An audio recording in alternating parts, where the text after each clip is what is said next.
For more than 130 years, the Doan family has been raising cattle in this part of North Dakota.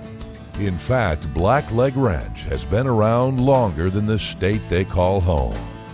My great-grandfather came down out of Canada in 1880, which was then Dakota Territory, and then in 1882 he homesteaded here. My grandfather brought the first Angus cows to southern Burleigh County here in North Dakota in 1930, and it was predominantly Hereford country, and people hated those black cattle, and it kind of started as a joke, those black-legged SOVs.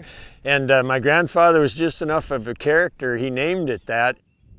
The Doan family runs about 600 head of commercial cattle and custom grazes an additional 2,400. Jerry and his wife Renee are the fourth generation to operate Blackleg Ranch, while their kids and their families represent the fifth and sixth generations. Supporting additional people required creative thinking, and the Doans have expanded into ventures beyond the livestock business. We have had to since diversify, and which is what you see here, where you've got the hunting, you've got the weddings, the corporate events, of course the cattle, and all the other things that we do. And so that's kind of neat, and something that's not very common.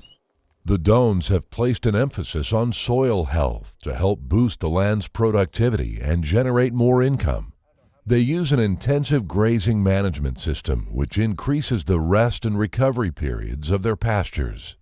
When Lewis and Clark were here, this was vast prairies of abundant grassland, and the buffalo basically did what we're trying to do with intensive grazing. They came through with hundreds of thousands of head, and they kind of annihilated the land, but they didn't come back for a year or two, and that's basically what we're trying to mimic. The Doans have worked with numerous agencies on projects to improve the condition of the land. That includes installing about 65 miles of cross-fencing to help divide their pastures for grazing. Another key to a successful grazing system is access to water.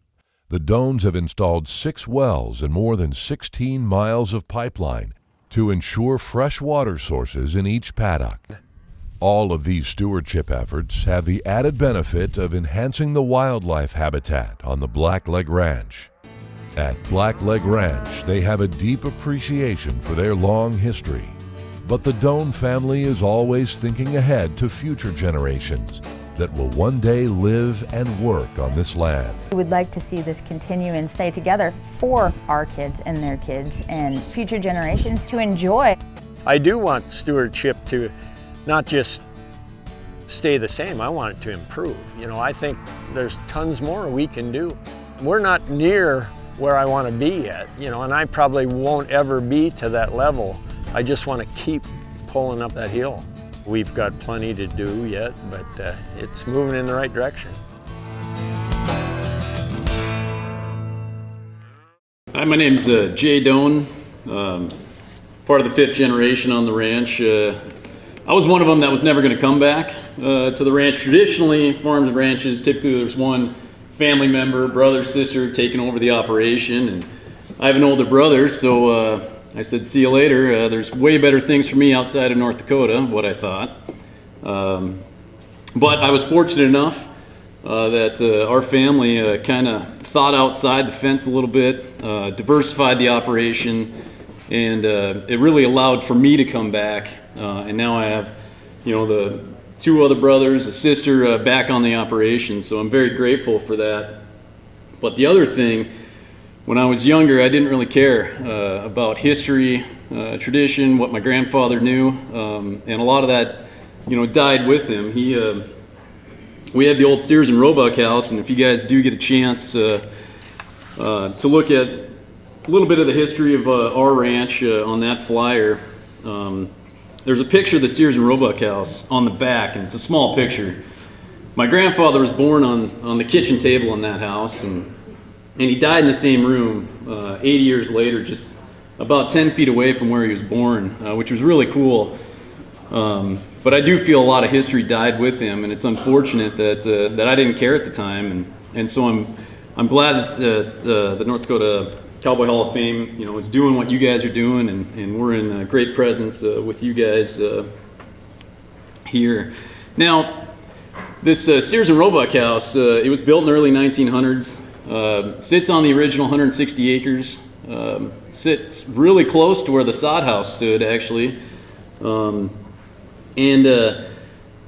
great-grandfather is the character, and my dad's grandpa, and that house, there was a tunnel in the basement. And that tunnel went to an ice house where they broke off ice off the Missouri River, and then from the ice house it went to the shop. And so in these beautiful North Dakota winters that we have, you didn't have to go outside, you just took the tunnel, and it was lined with license plates from 1932. I don't know why that year. There was just an abundance of North Dakota license plates.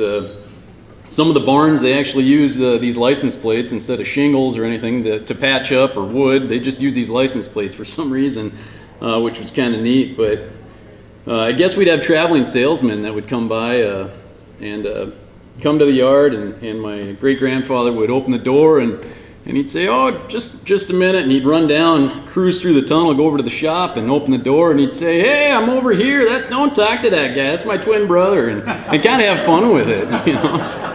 He was a character. So, and it's some of these stories that, like my dad said, we still get folks, coming up to us and telling us about, our the older generations, and specifically my great-grandfather. So now that I'm back, I truly appreciate history, legacy, tradition, and being a part of that, and hopefully continuing on, to generations to come. So thank you again.